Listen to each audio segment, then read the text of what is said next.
Welcome to CVL 861 Analysis and Design of Machine Foundations.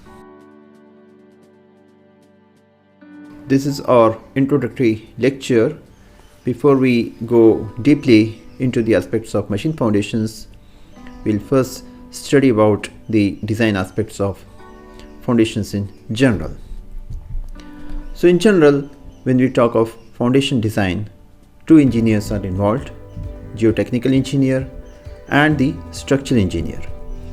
The job of the geotechnical engineer is to cater to the location and depth criteria, that is, at various locations in the plan, what type of foundation and what depth of foundation is to be adopted. This has to be specified by the geotechnical engineer based on his geotechnical investigations. Then the report has to specify the bearing capacity, the allowable net bearing pressure, taking into account the safety against shear failure of the soil and also against the settlement. Structural engineer, his job is basically to implement the recommendations of the geotechnical engineer. The structural engineer has to make sure that the final structural drawings, they are implementing the recommendations of the geotechnical engineer with respect to the location and depth criteria and also with respect to the soil pressure. So these must be very carefully implemented. And then the structural engineer, he has to design the foundations from the structural engineering point of view, and for that purpose the design approach is a bit different. Whereas the geotechnical engineer uses working stress approach, for the final structural design the structural engineer uses the limit state approach. So he has to make sure that the final foundations, they are safe. Now let us understand the various terminologies associated with the geotechnical engineering. The first term is the ultimate bearing capacity. So it is basically the total gross pressure at the base of the foundation which causes shear failure of the soil. Ultimate net bearing capacity is the net capacity, that is, we subtract the effective soil pressure or the overburden pressure from the ultimate bearing capacity. Now the logic is that the soil is already withstanding this particular pressure, so the soil can withstand this much pressure without any settlement or any adverse effect. It's only the pressure in excess of this value that will cause settlement and stressing of the soil. Then we have the safe net bearing capacity, that is the ultimate net bearing capacity divided by the factor of safety, which is usually 2.5. Then we have the safe bearing pressure, so that is the maximum net pressure that the foundation can transmit without the settlement exceeding the permissible value. So permissible value depends on the particular kind of the structure, and in machine foundations this may be specified by the manufacturer also. Finally, we have the allowable net bearing pressure, which is the lower of the safe net bearing capacity and the safe bearing pressure. So the allowable net bearing pressure caters to both the shear strength and the settlement criteria for the soil. So please note that in geotechnical engineering design, working stress approach is used.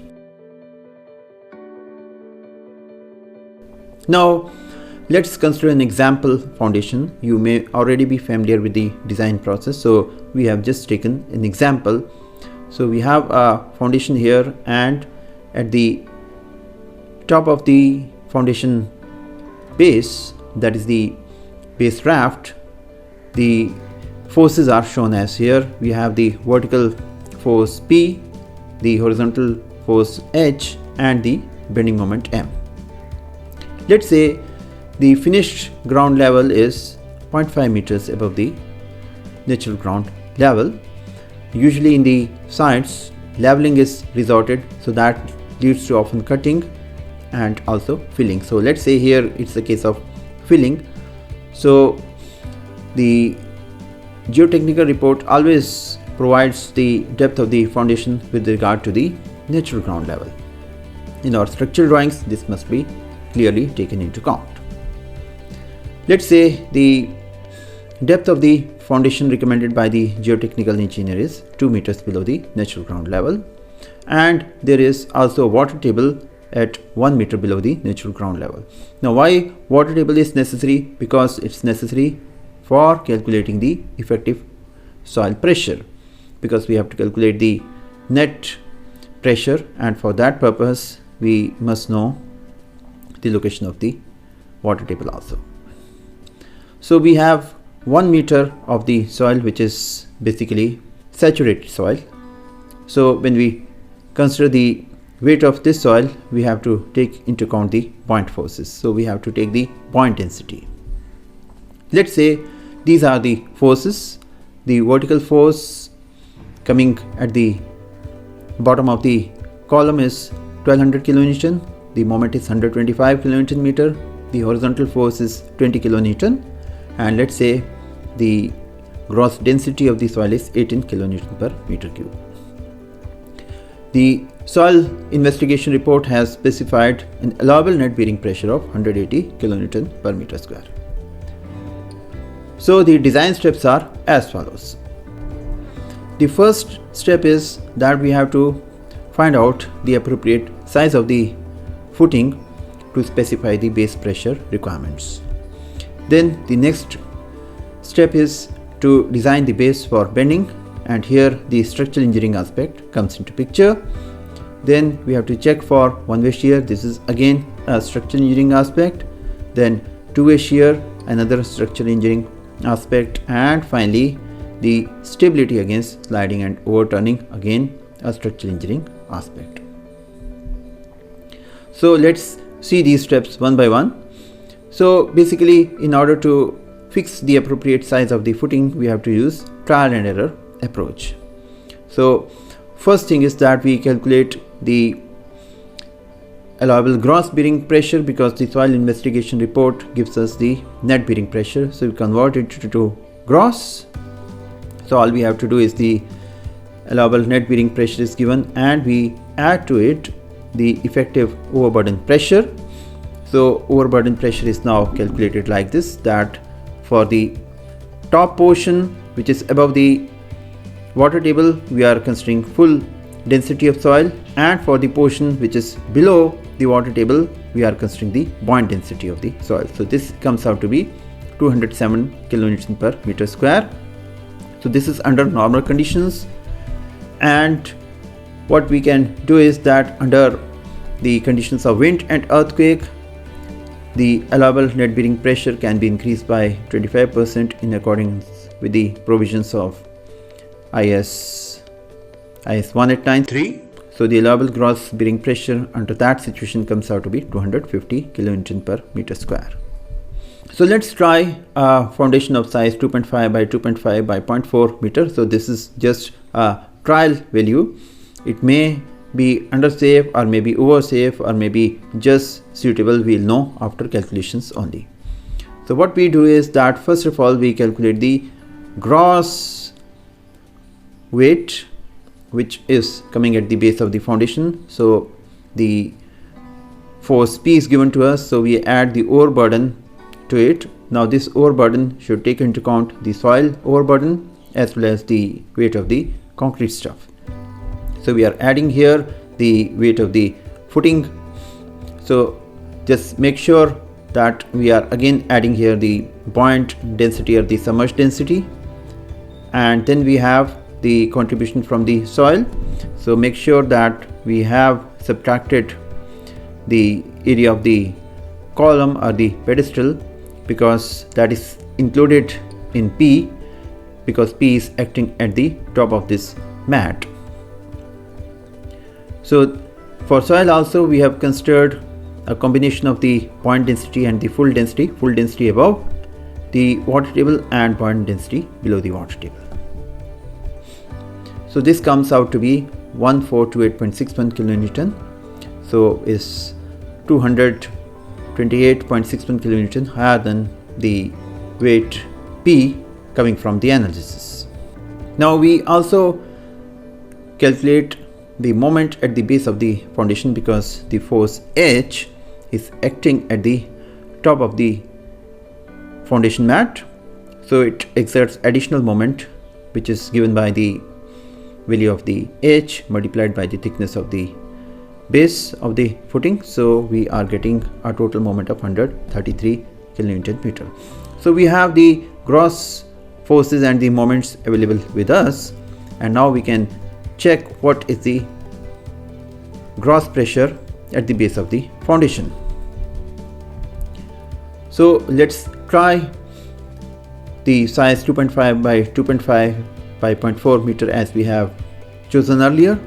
So we find out the area of the footing and the section modulus.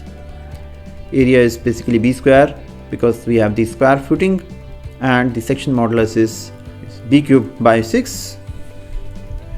So we do this calculation for the maximum and the minimum pressures. So maximum pressure comes out to be 279.65 kilonewton per meter square, and this is higher than the allowable gross bearing pressure, and the minimum comes out to be 177.51 kilonewton per meter square. So we need to revise the dimensions. Let's revise to 2.7 by 2.7 meter, and for this case we get the maximum and the minimum values which are within the limits. So the pressure distribution is something like this. We have the minimum and the maximum pressure. It's a trapezoidal in nature. Now you must have seen that if we are changing the dimensions, then all the calculations we have to revise considerably, because the overburden that also changes. So here there is an approach which is slightly approximate but is quick. So what we do is that we write the expression for overburden like this. So what we do is that we just take the force as available at the top of the foundation mat, and then we add an overburden pressure sort of this. And how do we get this? Here we have calculated the overburden pressure like this. So we have the elements which are contributing to the overburden pressure, the concrete of the footing, and then we have the soil. So we have used the submerged density for the footing. For the soil we have divided into two parts: the soil in the submerged condition and soil above the water table in the normal condition. So this comes out to be 37.8 kilonewton per meter square. The advantage is that we don't need to change this part, the overburden part, when we are doing trials with different foundation sizes. So for this case, let's see, the result is 242.95 kilonewton per meter square maximum, and the minimum is 161.85 kilonewton per meter square. And if we compare with the exact values, we find that there is small difference, but because we are getting the values on the higher side, so the approach is conservative, and at the same time it's quite fast. Now let's go to the next step, which is the design of the base for bending. Let's consider that we are using M25 concrete and Fe415 steel. As per IS 456, the minimum grade of concrete recommended for foundations is M25 now. So we calculate the effective depth by taking into account the cover requirements for footings. Under normal exposure conditions, the minimum cover specified is 50 mm, and then we also take into account the diameter of the rebar. So we have this gross pressure distribution like this, and then we have the overburden which is acting in the opposite direction. So the net pressure acts on the footing. So basically the critical section is at the face of the column, so we have to find out the net moment of these forces at this particular section. So for that purpose we find out by interpolation the value of the pressure at this particular point, and then we have the trapezoid pressure diagram. So we divide into rectangle and triangular portions, and we accordingly find the moment of these pressures. So the moment comes out to be 107.29 kilonewton meter per meter width of the footing. So we are considering basically unit width of the footing in the plane normal to this slide. Now, because we are designing the reinforced concrete structure now, we make use of the limit state approach. So we have to multiply the moment and the forces by load factor, and because here we are considering load combination dead loads plus earthquake loads, for which the load factor is 1.5. So we are getting the ultimate moment as 160.94 kilonewton meter per meter. So we find out mu by bd square, and this comes out to be 1.39 Newton per mm square. So we can make use of the tables in SP 16, and we get the necessary reinforcement as 0.417%, which comes out to be 14.2 centimeter square per meter. So let's say we choose 16 dia rebars at 140 mm center to center as the reinforcement, and this is very much adequate from the bending point of view. Now let's do check for one-way shear. Shear is critical at a distance of d from the face of the column, because the region of the concrete which is very much adjacent to the column is under compression, so the first shear crack is not likely to develop in this region. So we can take advantage of this fact, and we can reduce the net shear force acting at this particular section, which is lower than that at the face of the column. So this is shown in plan like this. So here this is the critical section, so we have to find out the shear force here. So by interpolation we find out the value of the pressure here, and again we have the soil pressures from the bottom and the top acting like this. So we get a net shear force of 138.1 kilonewton meter per meter. We have to again multiply it by the load factor, and we get a value of 207.13 kilonewton per meter width. So we find out the nominal shear stress. So we have this force, and we divide by the area. Area is 1000 mm, that is 1 meter width, and multiplied by the effective depth, that is 340 mm. So what we find, this is 0.609 Newton per mm square. We have already provided some reinforcement, so that reinforcement will give us the actual shear strength of concrete. So we can see from the appropriate table of IS 456. So this comes out to be 0.448 Newton per mm square, and this is less than the actual shear stress. So what should we do? We have two choices. Either we can increase the depth of the section, or we can increase the reinforcement to 1%, because for 1% reinforcement, if you see the table, we are just safe from the shear considerations without increasing the depth of the section. So here we have the two choices, or we can also choose a combination. Let's choose the second option. We don't increase the overall depth of the section, we just increase the reinforcement. So we are now increasing the reinforcement to 1%. Now next check is the check for two-way shear or the punching shear. So two-way shear or punching shear, the critical section is located at a distance of d by 2 from the face of the column. So it's this kind of frustum which needs to be checked for the shear stresses. So here when we check the shear stress, so basically the area will be the area dictated by this particular zone, the rectangular portion, multiplied by the depth. So now this is illustrating the way the punching shear is happening. So basically the vertical section formed by this frustum, that will be the critical area. So we find out the average pressure here because taking advantage of the symmetry, so we can just find out the net force equal to the average pressure, so which is 201.36 kN per meter square multiplied by the rectangular area of this region.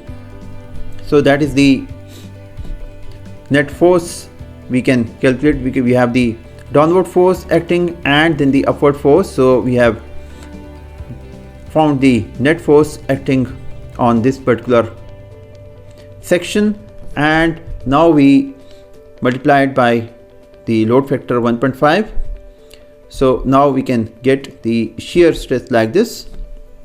So now we have the overall shear force, and then here we are dividing it by the area formed by this particular frustum. So it is the depth 340 mm, and then we have the perimeter. The perimeter is 2 times 940 by 740 mm. So this comes out to 1.426 Newton per mm square, and we can check the shear strength of concrete for two-way action by this expression Ks into tau c, and this comes out to be 1.11 Newton per mm square. This shows that concrete is not adequate from two-way punching shear point of view.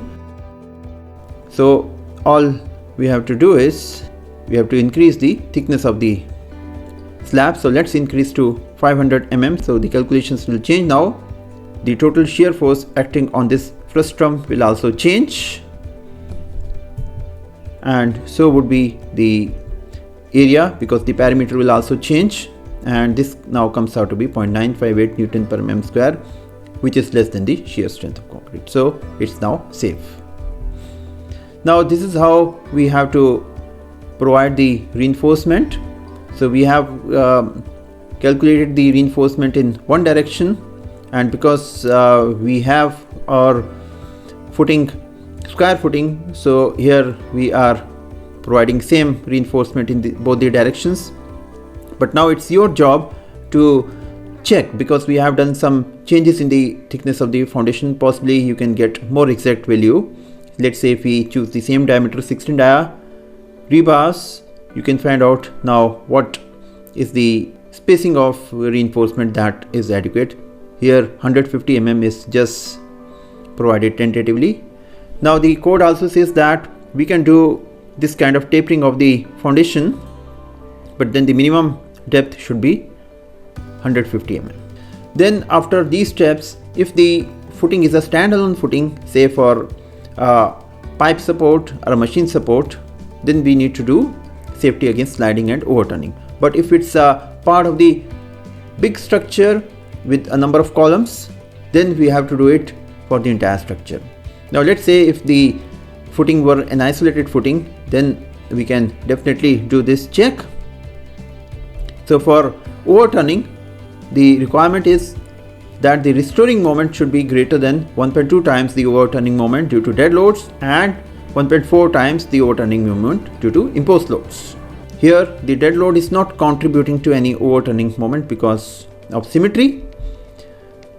Also the code says that when we are calculating the restoring moment, we should only consider 90% of the dead load, and we should not count any restoring moment because of the imposed load. So for sliding, the requirement is that the restoring force should be 1.4 times the sliding force, and also a dead load of 90% should be considered, and the contribution of the imposed load should be ignored. So let's say we have this standalone footing, and we have now changed the forces acting here.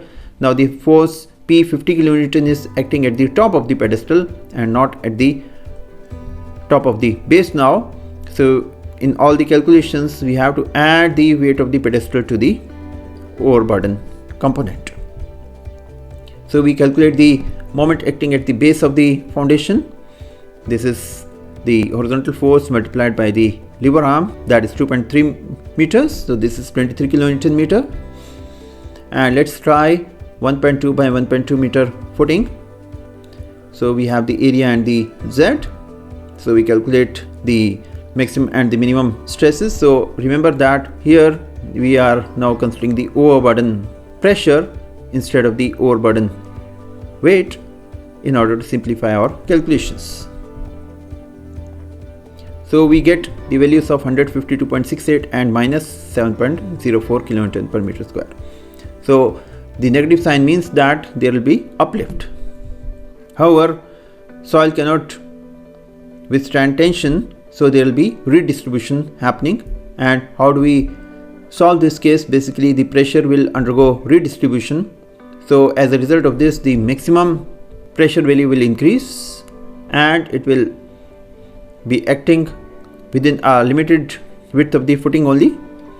So now we find out these two values such that we have the eccentricity of the load acting, and this must be counterbalanced by the center of gravity of the soil pressure acting from the bottom. So with this principle we can find out what will be this region X.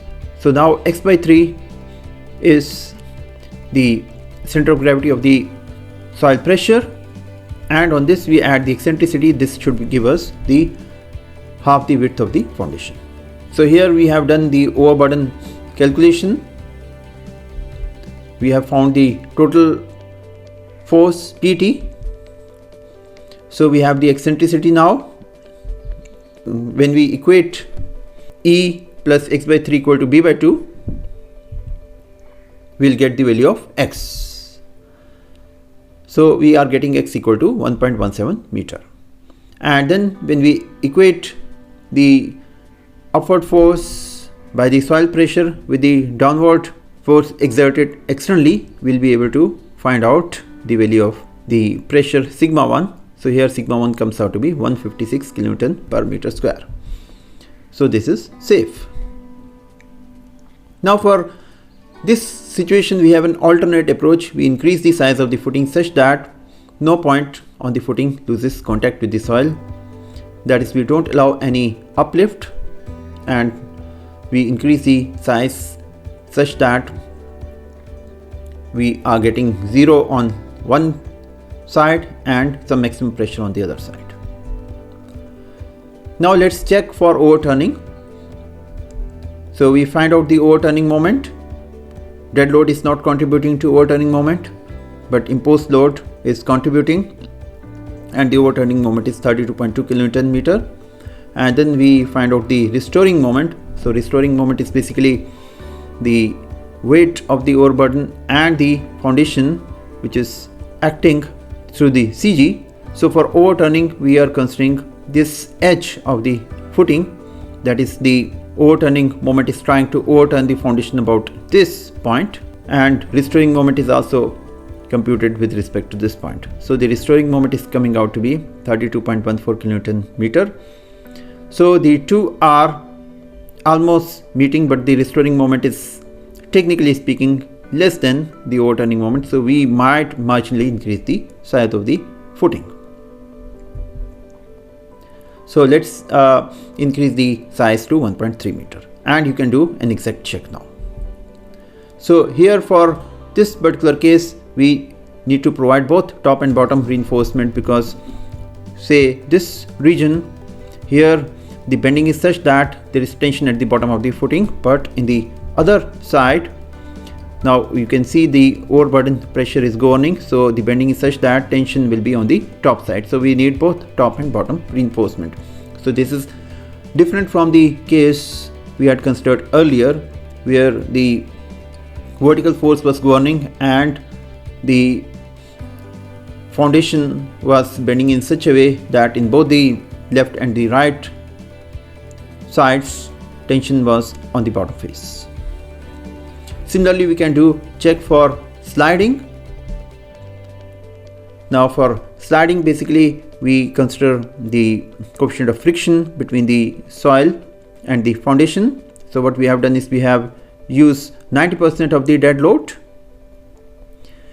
and we have multiplied it by the coefficient of friction, and what we find is that the restoring force is much larger as compared to the sliding force. Now what happens if the isolated footing is under biaxial bending? So in this case, the pressure diagram below the foundation will be three-dimensional in nature. So how do we find out the pressures?